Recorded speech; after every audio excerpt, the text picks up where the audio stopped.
रजे आज हम शुरू कर रहे हैं 10th क्लास का second chapter polynomial. Polynomial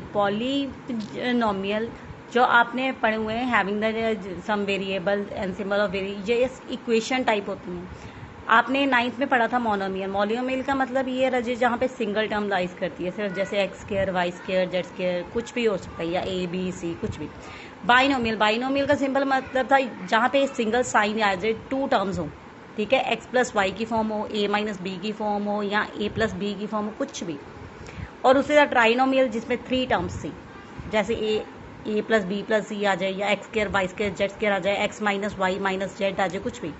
poly का मतलब ऐसा होता है मैनी, यानी कई टर्म्स, 3 से ज़्यादा हो सकती, 4 भी हो सकती, 5 भी हो सकती, 6 भी हो सकती, कोई भी टर्म्स हो सकती है, उसको आपने सॉल्व करना है, पॉलिनोमियल, ठीक है। लेकिन अब जो स्टार्टिंग है हमारी जो 10th की है, एक्सरसाइज नंबर 2.1, उसमें उसने एक आपको कार्टेशियन प्लेन दिया होगा। कार्टेशियन प्लेन आपने पढ़ा था 9th में, जिसमें जो हॉरिजॉन्टल लाइन थी वो एक्स एक्सिस कहलाती है, और जो वर्टिकल लाइन यानी सीधी वाली जो स्टैंडिंग लाइन है that is known as Y axis, और ये जो उसके क्वाड्रेंट बने हैं, ठीक है।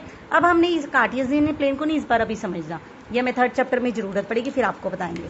अब आपने सिंपल करना है, पहले सबसे कार्टेशियन प्लेन देखना है, ठीक है। अब उसने आपको पूछा हुआ है how many zeros are in there in the Cartesian plane X axis.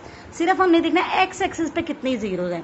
अगर आप ये लाइन देखो, ये जो हमने ग्राफ बनाया हुआ है, ये क्या एक्स को किसी पॉइंट पे कट कर रहा है? चेक करो, किसी पॉइंट कट कर नहीं कर रहा ना, तो हमारी यहाँ पर कितनी जीरोस होंगी? 0, क्योंकि कहीं पे एक्स पर कट नहीं कर रहा, क्योंकि हमने एक्स पे जीरोस ढूंढनी है, वाई पे नहीं ढूंढनी। अगर वाई पे ढूंढनी होती तो सिंगल पॉइंट आता। उसी तरह एक आपको और एग्जांपल मैं दे रही हूँ, जैसे फिर से ये आपका ग्राफ दिया हुआ है, ठीक है। अब आप देखो यहाँ पे ये मैंने बना दिया। अब यहाँ पे देखो, ये जो आपको पैराबोला बना के दिया है, यहाँ पर ये जो पैराबोला है ये एक्स एक्सिस को कितने पॉइंट पे कट कर रहा है, यहाँ पे सिंपल देखिए, एक ये पॉइंट हो गया, सेकंड ये हो गया, तो कितने पॉइंट पे कट कर रहा है? 1 और 2। दैट मीन यहाँ पे नंबर ऑफ जीरोस आपके पास कितनी आ गई? नंबर ऑफ जीरोस कितनी आ गई? 2, जितने पॉइंट पे वो कट करे। उसी तरह आपको एक और एग्जांपल मैं देके बताती हूँ।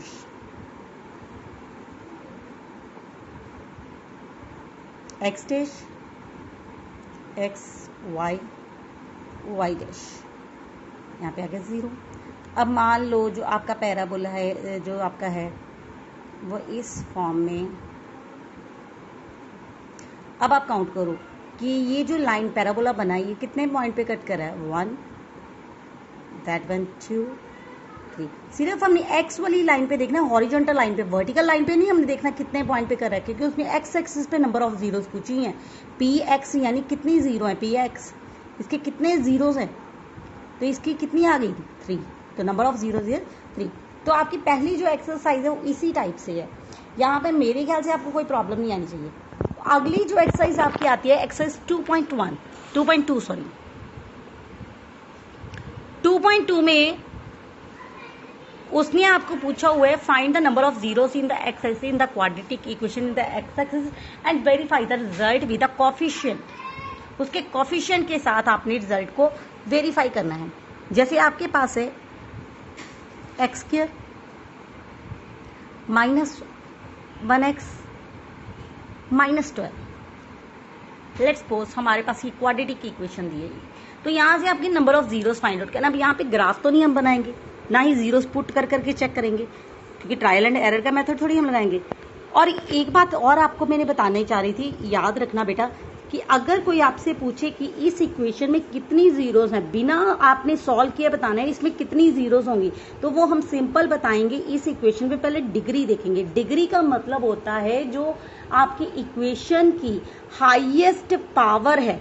अब यहाँ पे देखो highest power that mean x square minus 1x minus 12। अगर यहाँ पे पहले एक्स के देखो पावर कितनी है? 2। दूसरा एक्स देखो उसकी पावर कुछ नहीं है, दैट मीन वो किसको रिप्रेजेंट कर रहा है? 1 को। और यहाँ पे तो एक्स है ही नहीं, दैट मीन्स एक्स पावर 0 है, ठीक है रजे। तो हाईएस्ट पावर आपको कितनी नजर आ रही? 2। तो जितनी उसकी हाईएस्ट पावर डिग्री होगी उतने ही उसके जीरोस होंगी। यहाँ पर क्वाड्रेटिक इक्वेशन में हाईएस्ट पावर हमेशा 2 होती है, तो यहाँ पर इसके कितने जीरोस आएंगी? 2 जीरोस। अब कैसे करते हैं वो चेक करो। सबसे पहले आपने क्या करना है, स्क्वायर वेरिएबल का कोफिशिएंट और कांस्टेंट टर्म स्क्वायर वेरिएबल आपको नजर आ रही रहा है, एक्स स्क्वायर जिसकी पावर 2 होती है उसे स्क्वायर बोलते हैं, और उसके आगे जो लगा होता है स्क्वायर वेरिएबल के आगे जो लगा है उसे हम बोलते हैं कोफिशिएंट। और कांस्टेंट टर्म वो होती है बच्चे जिसके साथ कोई भी एक्स या वाई रिप्रेजेंट नहीं होता, कुछ भी नहीं हम लगाते।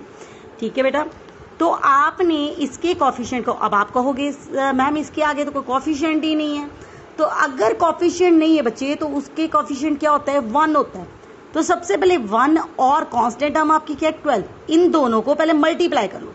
1 इज रफ वक्त में जाइए, 1 मल्टीप्लाई 12, आपके पास कितना आ गया 12। अब हम देखेंगे ये छोटा सा फैक्टर है तो इसे हम टेबल से ही काउंट करेंगे। अब 12 किस टेबल में आता है, एक तो 1 और 12 के, ठीक है ये 12। अब हमने इसे इस हिसाब से स्प्लिट करना है, इस हिसाब से इसके फैक्टर बनाने हैं बच्चे कि हमारे पास प्लस या माइनस करके मिडल वाली टर्म आ जाए। मिडल में आपके क्या है 1, अब मेरे को 1 चाहिए। अगर मैं इन दोनों को फैक्टर को ही देख लूं 1 और 12, इसको हम प्लस करेंगे तो 13 आ जाएगा, माइनस करेंगे तो 11 आएगा, दैट मीन मेरे को 1 नहीं मिल रहा, ये फैक्टर नहीं चलेंगे। फिर मैं 2 का टेबल काउंट करके देखूंगी, 2 के टेबल में 12 कहाँ पे आता है, 2 6 12। अब आप देखो 2 और 6 को जब आप प्लस करोगे तो क्या आएगा, 2 मल्टीप्लाई 6 है दैट इज 12। अगर आप 2 और 6 को प्लस करोगे तो 8 आएगा, माइनस करोगे 4 आएगा, लेकिन मेरा फैक्टर नहीं चल रहा। अब आगे 12 किस टेबल में आता है, 3 के टेबल में, दैट इज 3 4 12। ठीक है रजे, अब 3 और 4 को प्लस करो 7 नहीं चलता, लेकिन 3 और 4 को माइनस करे तो हमारे पास 1 आ जाता है। मेरे को भी तो 1 ही चाहिए, तो मेरे को -1 चाहिए, इसलिए 3 -4 -1, क्योंकि बड़ी फिगर का हमें साइन चाहिए होता है माइनस का, तो इसलिए बड़ी फिगर का हमें वो साइन लेना है जो हमें चाहिए, उसे बड़ी फिगर के साथ लगा दो। अब देखो फिगर के साथ कौन सा साइन लगा है, माइनस, इसे बड़ी फिगर के साथ लगा दो। ठीक है राजे, छोटी के साथ लगाएंगे तो वो प्लस हो जाएगा। अब हम सिंपल करेंगे, पहली फिगर एज इट इज। अब आपने स्प्लिट किसको किया है, -1 को, -1 को हमने कैसे स्प्लिट किया है, 3 -4। अब इसकी जगह 1 की जगह हम क्या लिखेंगे, 3 -4। ठीक है, 3 के आगे कोई साइन नहीं इसलिए प्लस को रिप्रेजेंट करेगा, +3। अब यहाँ पे देखो x लगा है तो इन दोनों के साथ भी x लग जाएगा, 3x -4x -12। ठीक है बेटा, अब इधर आइए, अब इन दोनों के अलग पेयर बना लो, इन दोनों का अलग पेयर। अब इन दोनों के पेयर में से देखो आपको क्या चीज कॉमन आ रही है, यहाँ पर है 1x², यहाँ पे +3x। अब सबसे पहले हम न्यूमेरिकल चेक करें, 1 और 3, ये 1 के टेबल में आता है, 1 तो अपने आप को शो करता है इसलिए हमें नहीं करना। यहाँ पर x² है, यहाँ x, हम स्मॉलेस्ट वेरिएबल को बाहर निकाल दें। अब स्क्वायर बड़ा होता है ये 1, आप कहोगे 1, सॉरी बड़ा वेरिएबल छोटा वेरिएबल बाहर निकाला है 1, x बाहर निकाला, हमारे पास आ गया 1x प्लस इसने x दे दिया तो इसके पास बच गया 3, क्योंकि इसने ax दे दिया, इसके पास 2x से इसने 1x दे दिया, 1 बच गया। अब यहाँ पे देखो -4 -12, पहले तो माइनस का हम कॉमन निकाल लेंगे, ठीक है, क्योंकि दोनों के पास है। अब 4 और 12 किस एक टेबल में आते हैं, आपको 2 के टेबल में, लेकिन हमने बड़ा टेबल लेना है 2 का नहीं, जो मैक्सिमम जो हाईएस्ट कॉमन वैल्यू थी वो हाईएस्ट कॉमन वैल्यू इसकी क्या रही 4, क्योंकि 4 के अलावा ये दोनों किसी और बड़े टेबल में नहीं आते, तो आप 4 कॉमन ले लो। ठीक है, इसने 4 दे दिया, 4x ने 4 दे दिया तो क्या बच गया x। अब बाहर का माइनस का साइन है तो अंदर का साइन चेंज हो जाएगा, minus will turn into plus. ठीक है, अब 4 के टेबल में बच्चे 12 कहां पे आता है, डिवाइड करके देख लो, 4 के टेबल में आप 12 कहां पे आएगा, 3 पे। अब फिर आप देखो इन दोनों को, देखो इन दोनों में से कॉमन क्या है, x +3, क्योंकि दोनों के पास ब्रैकेट है, कॉमन ले लो। अब इसने x +3 दे दिया, इसके पास क्या बच गया x, इसने भी x +3 दे दिया, इसके पास क्या बच गया -4। आगे हम जीरोस निकालने के लिए क्या करेंगे, दोनों ब्रैकेट को 0 के इक्वल पुट करेंगे, either x +3 is equal to 0 और x -4 इज इक्वल टू 0। तो यहां पर जब हम 3 को राइट हैंड साइड शिफ्ट करेंगे, plus will change into minus, तो x की वैल्यू आ जाएगी -3। और उसी तरह जब -4 को हम शिफ्ट करेंगे राइट हैंड साइड पे तो minus will change into plus, 0 + 4, तो x की वैल्यू क्या आ गई 4। तो दैट मीन हमारे पास 2 जीरोस आ गई, एक आई -3 और दूसरी आई 4। अब हमने इसे कोफिशिएंट के साथ वेरीफाई करना है, तो कोफिशिएंट के लिए पहले हम कोफिशिएंट लिख लेते हैं। यहाँ पे कोफिशिएंट को a b c से डिनोट करेंगे, x² के कोफिशिएंट को a से, x के कोफिशिएंट को b से और कांस्टेंट टर्म को c से। अब एक्स स्क्वायर का कॉफिशिएंट, दैट मीन ए हमारे के पास क्या है, एक्स स्क्वायर को छुपा लो, क्या बचा 1। और उसी तरह बी दैट मीन एक्स का कॉफिशिएंट, एक्स के आगे क्या लगा है -1, माइनस साइन को कभी छोड़ना नहीं बच्चे, प्लस अपने आप को शो करता है, माइनस को करवाना पड़ता है। सी का मतलब कांस्टेंट टर्म जिसके साथ कोई एक्स वाई नहीं है। अब क्या बची टर्म, दैट इज -12। अब हम इसे वेरीफाई करते हैं।